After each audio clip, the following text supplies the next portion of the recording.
श्री गिरीश चंद्र जी।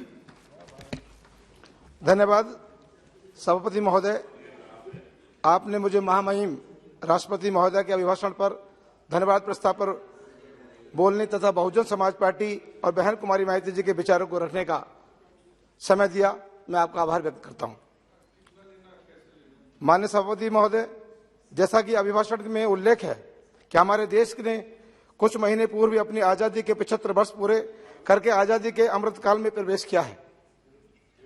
इस अमृतकाल में भारत को लगातार तरक्की के रास्ते पर चलाने के लिए बाबा साहब डॉक्टर भीमराव अंबेडकर के मानवतावादी संविधान की नेक जन कल्याणकारी व समतामूलक मंशा के अनुरूप इस देश का विकास तभी संभव होगा तब इस देश के दलित, पिछड़े, अकलियतों का विकास को मुख्य धारा से जोड़ा जाएगा।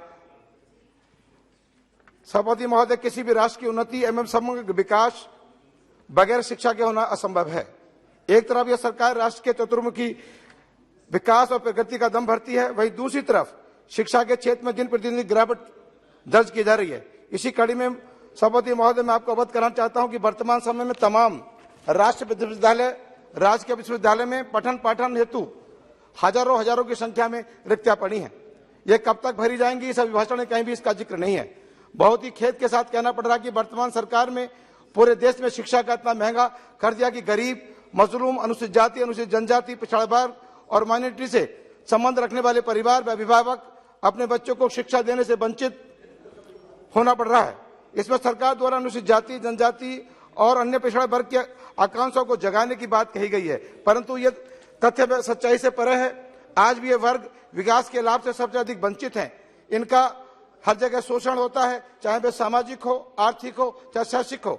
सभापति महोदय, हमारी पार्टी के राष्ट्रीय अध्यक्षा आदरणीय बहन कुमारी माइती जी का कहना कि अभिभाषण में केंद्र की तरफ से 100 करोड़ रुपए की आर्थिक मदद महंगाई, गरीबी और बेरोजगारी आदि से त्रस्त जनता के लिए जारी किया गया है, जो बहुत ही कम है। जब लोग सुखी होंगे तब ये देश आगे बढ़ेगा। इसके साथ ही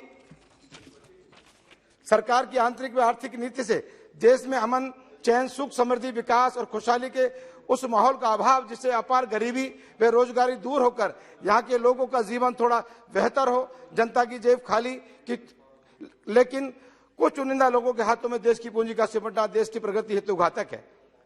सभापति महोदय, अभिभाषण में जिस आधुनिक इंफ्रास्ट्रक्चर, डिजिटल नेटवर्क तैयार करने की बात कही गई है, ये सब बेमानी नजर आते हैं। हम दुनिया के 10वें नंबर की अर्थव्यवस्था से 5वें नंबर पर तो पहुंच गए हैं, लेकिन परंतु देश की गरीब जनता का स्तर भी काफी निचले स्तर पर पहुंच गया है।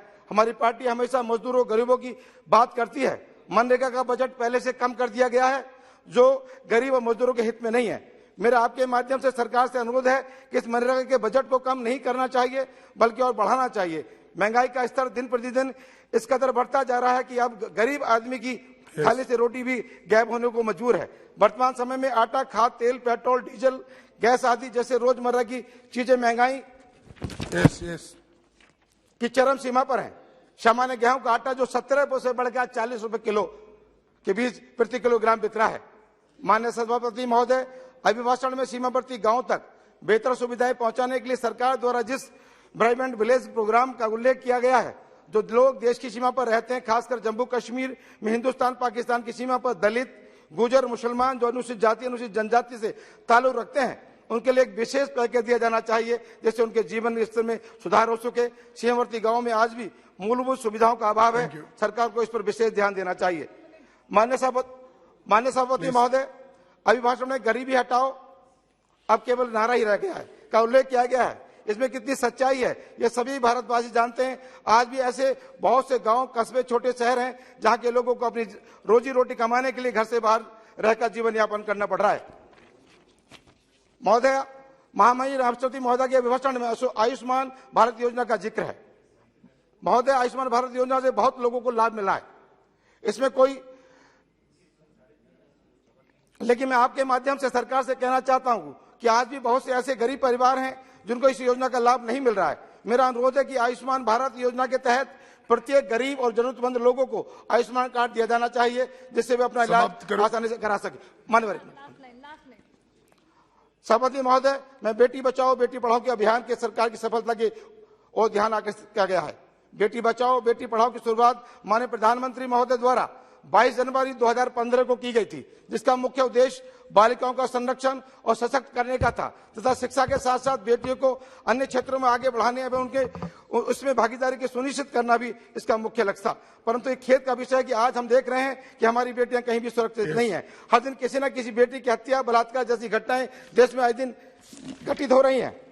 देश में महिलाओं की शैक्षिक स्थिति आज भी पिछड़ी हुई है और दलित महिलाओं में तो स्थिति और भी ज्यादा पिछड़ी है। देश में ज्यादातर दलित छात्राएं लोअर प्राइमरी स्तर से अपना शिक्षा जारी नहीं रखती हैं और यही कारण है कि आज मध्य तथा उच्च विद्यालय तथा कॉलेजों में उनकी उपस्थिति बहुत निम्न है। हमारे देश की सामाजिक बनावट में आर्थिक क्षणबद्धता सभी के लिए एक जैसी शिक्षा के सिद्धांत के सामने हमेशा यह प्रश्न रहा है। स्वतंत्रता प्राप्ति के बाद शिक्षा के मामलों में दलित बालिकाओं की स्थिति में ज्यादा सुधार नहीं आया। अनुसूचित जाति एवं अनुसूचित जनजाति बालिकाएं सामान्य वर्ग की बालिकाओं से बहुत पीछे हैं। शिक्षा में इस बात का महत्व है कि बालिकाओं का कितना अनुपात पढ़ाई पूरी किए बगैर स्कूल छोड़कर घर बैठ जाना पड़ता है और शिक्षा के सभी स्तरों पर बालिकाओं का ड्रॉप आउट दर सामान्य जनसंख्या के अनुपात में बहुत ही ज्यादा है। हमारे देश में दलित बालिकाओं का ड्रॉप आउट दर कक्षा 1 से 10 तक लगभग 70% है। स्कूलों के अंदर अभी भी छुआछूत जैसी सामाजिक बुराइयां विद्यमान है, जिससे दूर करना अति आवश्यक है, जिसमें परिवार के लोग अपने बेटियों को बिना संकोच के स्कूल भेज सकें। माननीय सभापति महोदय, देश का गरीब वर्ग, दलित, पिछड़ा व अन्य वर्ग बेरोजगारी और महंगाई के कारण लगातार त्रस्त है। निजी क्षेत्रों में गरीब जनता का कोई लाभ नहीं मिल रहा है। मेरी सरकार से मांग है कि जिस तरह से अनुसूचित जाति, अनुसूचित जनजाति, पिछड़ा वर्ग को संविधान के तहत सरकारी नौकरी में आरक्षण दिया गया है, उसी तरह निजी कंपनियों में भी आरक्षण देने का प्रावधान किया जाए। आपका बहुत बहुत धन्यवाद। Thank you. Honourable member Indrahang Subba ji.